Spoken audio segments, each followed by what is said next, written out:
एक ऐसा ठग जिसने अपनी मौत को भी धोखा दिया। आखिर 1996 में दिल्ली रेलवे स्टेशन से गायब होने के बाद वो मिस्ट्री मैन कहा गया। क्या वो वाकई मर गया था या फिर ये भी उसकी कोई बड़ी प्लानिंग का हिस्सा था? लखनऊ की सेंट्रल जेल में एक कैदी पिछले लगभग 1.5-2 साल से कैद था। उसकी पत्नी उसे हर हफ्ते एक खत लिखा करती थी जिसमें वह अपनी परेशानियों के बारे में बताया करती थी। जैसा कि जेल का नियम है, अगर कोई भी चीज बाहर से आए तो पहले उसे सेंसर किया जाता है और चेक किया जाता है कि इसमें कोई ऐसा सामान तो नहीं छुपा जिससे उस कैदी को कोई फायदा हो, या फिर अगर कोई लेटर है तो उसमें कोई ऐसी बात तो नहीं लिखी गई जिसे जेल प्रशासन को जानना जरूरी हो, या फिर ऐसा कोई प्लान तो नहीं जिसे पढ़कर वो कैदी वहां से भागने की कोशिश करे। सुरक्षा के मद्देनजर वहां का जेल प्रशासन उसे देखता है, पढ़ता है और उसके बाद ही वो चीज कैदी को दी जाती है। ऐसा उस हर खत के साथ होता था जो उसकी पत्नी उसे हर हफ्ते लिखा करती थी। खतों का ये सिलसिला पिछले लगभग 1.5-2 महीनों से चल रहा था और इस बीच 7 से 8 खत उस कैदी के पास आ चुके थे, पर उस कैदी ने उनमें से एक भी खत का जवाब नहीं दिया, क्योंकि वहां का जो जेलर था उसे पता था कि इस खत में उस कैदी की पत्नी अपनी परेशानियों के बारे में बताती है, जिसके बावजूद भी वो उन खतों का जवाब नहीं देता। उसे ये सब देखकर बहुत आश्चर्य होता है। ऐसे ही कुछ दिनों बाद एक खत और आया तो जेलर ने पहले उसे पढ़ा और सोचा कि क्यों ना आज मैं खुद जाकर उस कैदी को ये लेटर दूं। उसके बाद वो जेलर उस कैदी के पास गया और उसने उसे वो खत दिया और पूछा, तुम्हारी बीवी तुम्हें हर हफ्ते खत लिखती है, पर तुम उसके किसी भी खत का कोई जवाब क्यों नहीं देते? तो जो कैदी होता है वो बोलता है, ठीक है साहब, अगर आप बोल रहे हैं तो मैं इस खत का जवाब जरूर भेजूंगा। उसके बाद उस कैदी ने एक लेटर लिखा और उसे अपनी पत्नी के एड्रेस पर भेज दिया। अब जैसा कि जेल का कानून है कि कोई भी चीज अगर बाहर से अंदर आए तो वो सेंसर होती है, उसी तरह अगर कोई भी चीज अंदर से बाहर जाएगी तो उसे भी सेंसर किया जाता है। तो जब वहां के जेलर ने उस खत को खोला और जैसे ही पढ़ा, उसके कान खड़े हो गए और उसकी वजह थी उस खत में लिखी गई बातें। उस खत में उस कैदी ने अपनी पत्नी से कहा कि तुम परेशान ना हो, मैं कुछ दिनों में बाहर आ जाऊंगा। अगर तुम्हें पैसों की कोई दिक्कत है तो तुम एक काम करो, जो हमारा खेत है वहां जाओ और वहां की एक निशानी बताता है और कहता है कि खेत में उस जगह पर एक हाथ अंदर गड्ढा खोदना और वहां तुम्हें एक डब्बा मिलेगा। उसमें सोने और चांदी के गहने हैं और पैसे भी हैं। उसे निकालकर तुम अपना खर्चा चलाओ, तब तक मैं वापस आ ही जाऊंगा। ये बातें पढ़ते ही पूरा जेल प्रशासन हरकत में आ गया और उस कैदी के ऊपर काफी सारे लूटपाट के आरोप भी थे। तो उन लोगों ने उस जगह पर छापा मारने का फैसला किया। उसके बाद लखनऊ के जेलर ने वहां की लोकल पुलिस से बात की और वहां से पुलिस लेकर सीधा उसके घर पहुंच गए और फिर वहां से जानकारी लेकर उसके खेत में उस बताई गई जगह पर पहुंचते हैं और गड्ढा खोदने लगते हैं। उन्होंने एक हाथ गड्ढा खोदा पर वहां कुछ नहीं मिला, फिर वहीं पर दूसरी जगह खोदा, वहां भी कुछ नहीं मिला, फिर तीसरी जगह खोदा, वहां भी कुछ नहीं मिला, और ऐसा करते करते उन्होंने पूरा खेत खोद डाला पर उन्हें वहां पर कुछ भी नहीं मिला। सुबह से शाम हो गई तो उन्हें लगा कि शायद इंफॉर्मेशन गलत थी और अब यहां कुछ नहीं मिलने वाला, तो वो लोग वापस चले गए। फिर कुछ महीने बाद उसकी पत्नी का एक और खत आया और उस खत में लिखा था कि थैंक यू जेलर साहब, आपने हमारा खेत जोत दिया और बहुत अच्छे से जोता, जिसकी वजह से इस बार की फसल भी बहुत अच्छी हुई है। मेरे पास पैसे भी नहीं थे खेत जोतने के लिए, पर आपने ये काम करके मेरी बहुत मदद की। ये सब कुछ हो पाया उस कैदी के तेज दिमाग की वजह से, और वो कैदी और कोई नहीं बल्कि नटवरलाल था। आपने ये किस्सा शायद पहले भी कभी सुना या पढ़ा होगा, मगर ये एक मनगढ़ंत कहानी नहीं बल्कि सच्ची घटना है और नटवरलाल पर बाकायदा सारी बातें पुलिस रिकॉर्ड्स पर भी है।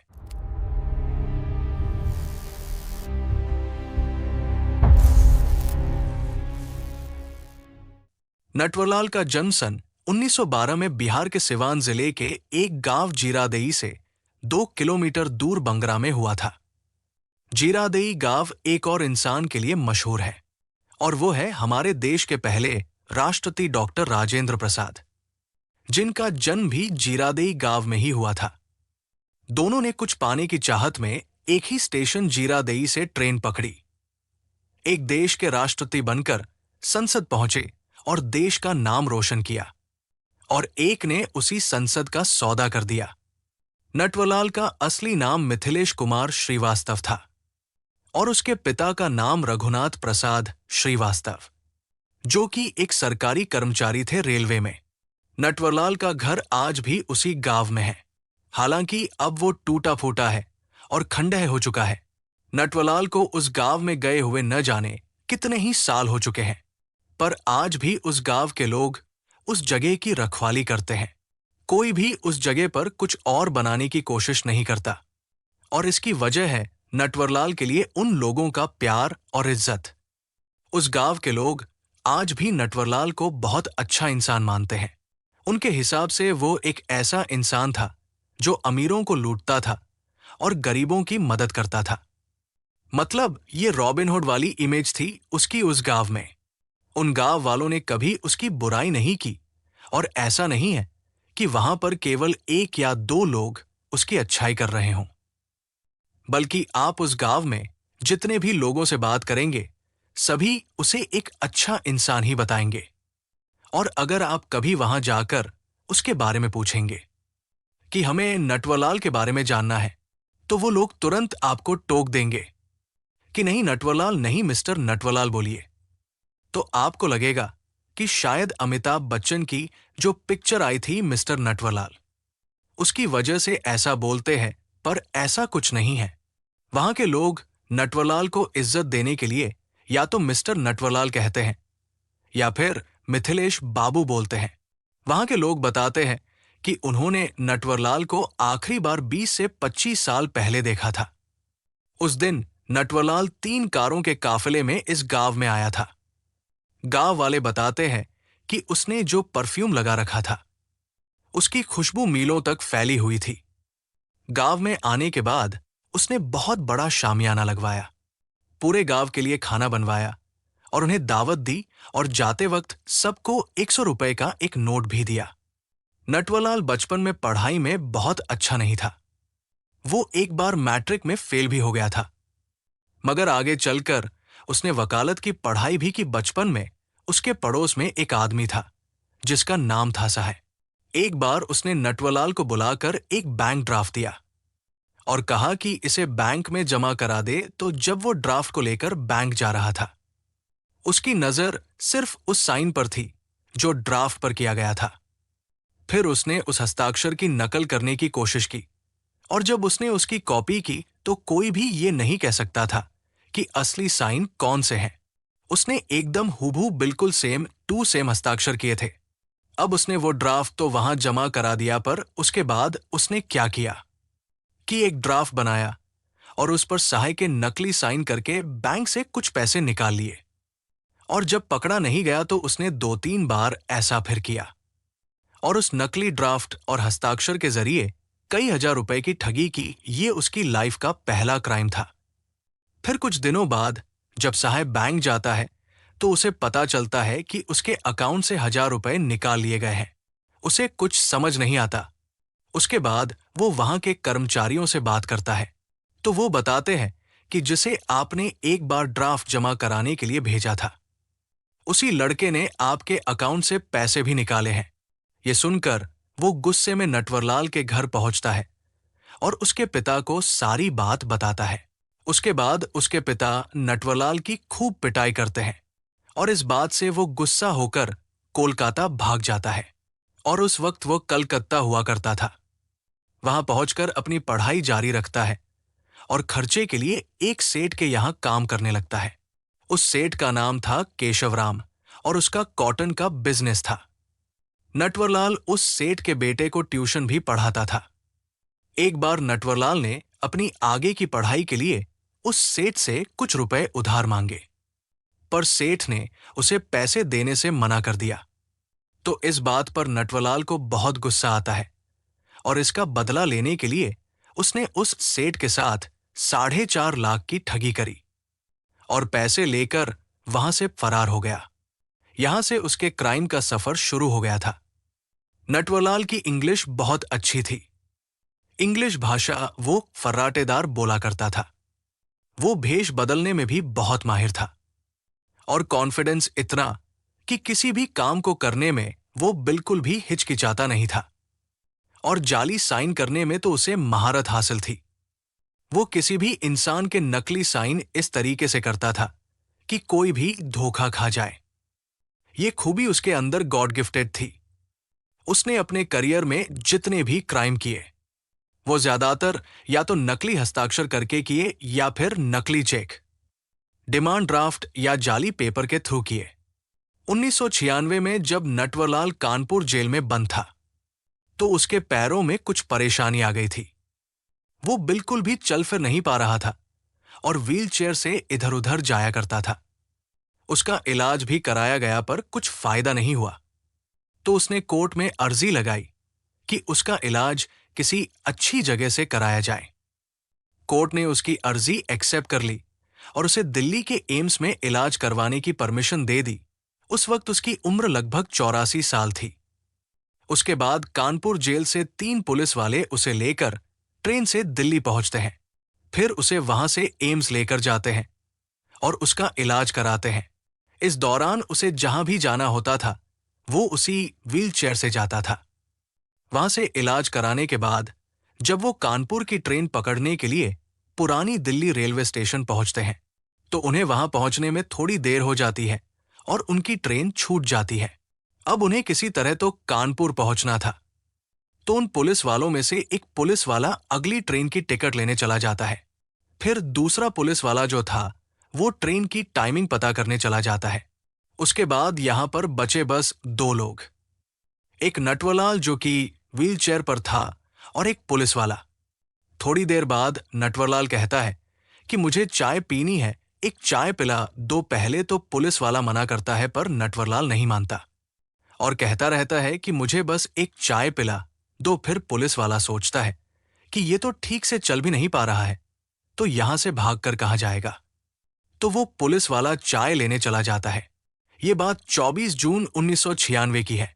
उसके बाद जब वो चाय लेकर वहां पहुंचा, थोड़ी देर बाद दूसरा पहुंचा और फिर तीसरा, तो तीनों के पैरों तले जमीन खिसक गई क्योंकि वो व्हीलचेयर तो वही थी पर उस पर बैठा नटवरलाल गायब था।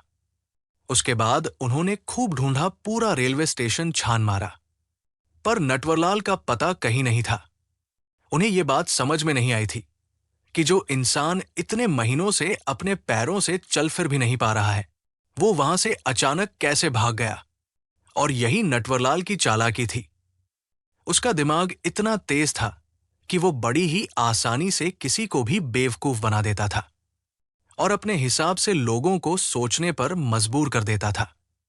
इतने दिनों से चल फिर नहीं पाना ये सब उसकी प्लानिंग का एक हिस्सा था। नटवरलाल की 2 बीवियां थी जो कि अब इस दुनिया में नहीं है। उसकी एक बेटी है जो कि रांची में रहती है और एक छोटा भाई है, गंगा प्रसाद श्रीवास्तव, जो कि बिहार के गोपालगंज में रहते हैं।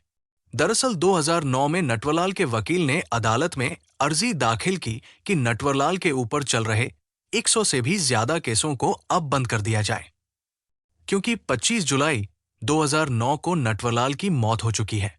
फिर इसकी छानबीन की गई और उसके छोटे भाई गंगा प्रसाद श्रीवास्तव से इसके बारे में पूछा गया तो उसने कहा कि आप क्या बात कर रहे हैं, नटवरलाल तो 1996 में ही मर गया था जब वो दिल्ली रेलवे स्टेशन से भागा था। उसके बाद वहां से रांची पहुंचा और एक एक्सीडेंट में उसकी मौत हो गई और हमने रांची में ही उसका अंतिम संस्कार कर दिया। तो उसकी मौत कब, कहां और कैसे हुई ये बात आज भी पुख्ता रूप से सामने नहीं आई है।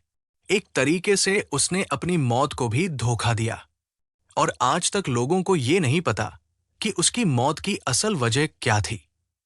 एक बार नटवरलाल सफेद खादी का कुर्ता पाजामा पहनकर, बिल्कुल सरकारी अफसर की तरह तैयार होकर, एक बड़ी सी गाड़ी में कनॉट प्लेस की एक घड़ी की दुकान पर पहुंचता है। उस वक्त नारायण दत्त तिवारी फाइनेंस मिनिस्टर थे और राजीव गांधी प्राइम मिनिस्टर। वहां पहुंचकर वो दुकान के मालिक से कहता है कि वो नारायण दत्त तिवारी का पीए है और बताता है कि राजीव गांधी ने कांग्रेस की एक मीटिंग बुलाई है और वहां जितने भी लोग आएंगे उन्हें एक घड़ी गिफ्ट की जाएगी। तो आप मुझे अच्छी से अच्छी और महंगी घड़ियां दिखा दीजिए। उसकी बात सुनकर पहले तो दुकानदार को थोड़ा शक होता है, मगर फिर वो सोचता है कि इतनी घड़ियों का ऑर्डर उसे दोबारा कभी मिले ना मिले। दुकान का मालिक उसे अपनी दुकान की सबसे महंगी घड़ियां दिखाता है। नटवरलाल उनमें से बहुत सारी घड़ियां पसंद करता है, पर उस दिन वो लेकर नहीं जाता। वो कहता है कि घड़ियों को मैं कल लेकर जाऊंगा। अगले दिन वो फिर उस दुकान पर पहुंचता है और वहां से 93 घड़ियां पैक करवाता है और बोलता है कि आप अपना एक आदमी मेरे साथ भेज दीजिए, मैं उसे उन घड़ियों की कीमत का ड्राफ्ट दे दूंगा। फिर वो दुकान के एक आदमी के साथ गाड़ी में बैठकर सीधा नॉर्थ ब्लॉक पहुंच जाता है, जहां सारे वीआईपी लोग रहते हैं। वहां एक जगह अपनी गाड़ी रोककर वो बकायदा अंदर जाता है और वापस आकर उसे 39,000 कुछ रुपए का ड्राफ्ट देता है।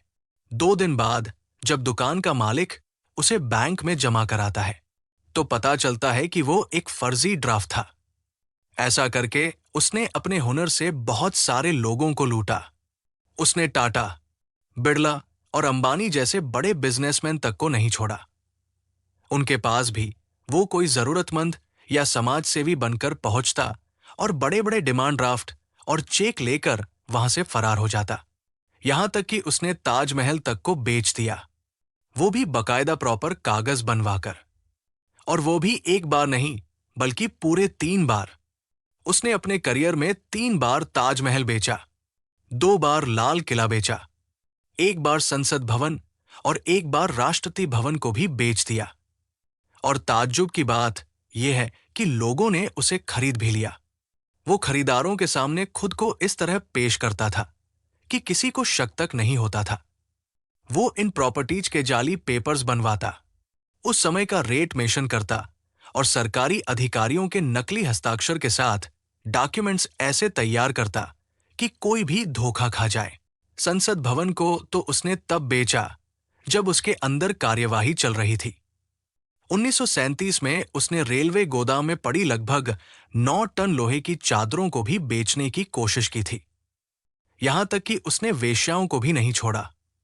उनके पास जाता, उन्हें खूब शराब पिलाता और फिर उनके पैसे और गहने लेकर फरार हो जाता। वो हर जगह अलग अलग नामों से खुद को पेश करता था।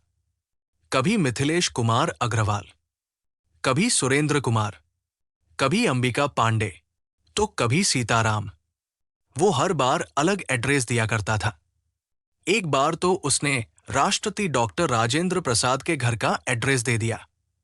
ऐसे ही एक बार उसने जो पता दिया वहां पुलिस छापेमारी करने पहुंची तो वो उत्तर प्रदेश के मुख्यमंत्री का घर निकला।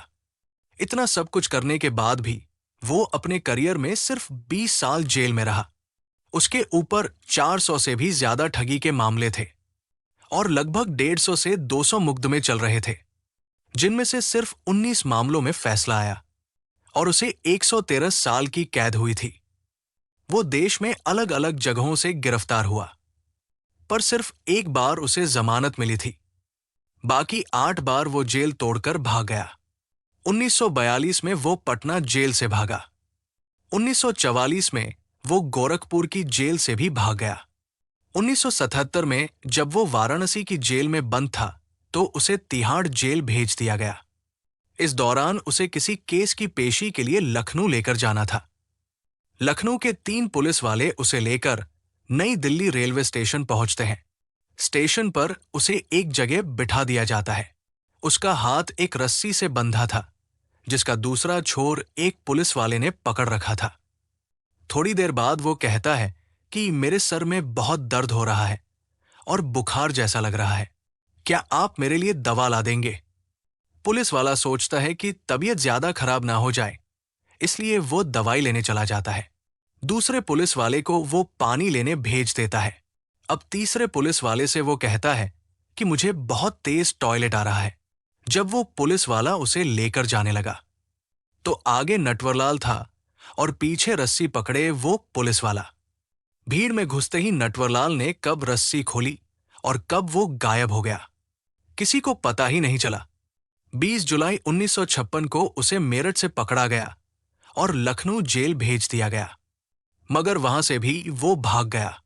वहां के पुलिस वालों ने ही उसे भागने में मदद की। उसने जेल के 11 पुलिस वालों को अपने साथ मिला लिया था और उन्हीं की वर्दी पहनकर पहरेदारों से सलाम ठुकवाता हुआ वो जेल से बाहर निकल गया।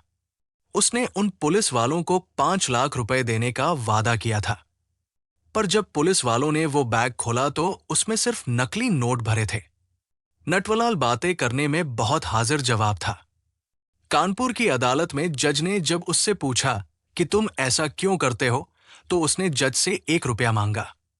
जज ने उसे 1 रुपया दिया तो नटवरलाल ने उसे अपनी जेब में रख लिया और बोला कि बस जज साहब, मैं ऐसा ही करता हूं। मैं किसी को जबरदस्ती नहीं लूटता। लोग खुद अपनी मर्जी से मुझे पैसे दे देते हैं, जैसा कि आपने दिया। ये सुनकर पूरी कोर्ट हंसने लगी। एक बार वाराणसी जेल में उसका इंटरव्यू हुआ। जब उससे पूछा गया कि आप जेल से कैसे भागते हैं, तो उसने कहा कि मैं भागता नहीं हूं। पुलिस वाले खुद मेरे लिए गेट खोलते हैं। जब उससे उसकी फिल्म के बारे में पूछा गया तो उसने कहा कि फिल्म का असली हीरो तो मैं खुद ही हूं, पर मैं इस फिल्म पर मानहानि का केस जरूर करूंगा। उसने ये भी कहा कि अगर सरकार मेरे हुनर का इस्तेमाल करे तो मैं विदेशी कर्जे उतार दूंगा और भारत को कर्ज मुक्त कर दूंगा। उसके बाद पूरा हिंदुस्तान उसे जानने लगा। आज भी ये एक पहेली है कि उसकी मौत कब हुई। पुलिस रिकॉर्ड के हिसाब से उसे आखिरी बार 1996 में देखा गया था। तब उसकी उम्र 84 साल थी। आज के समय में मुमकिन है कि वो इस दुनिया में नहीं होगा, पर एक ऐसा इंसान जिसके पास इतना तेज दिमाग था, उसने उसका इस्तेमाल गलत कामों में किया।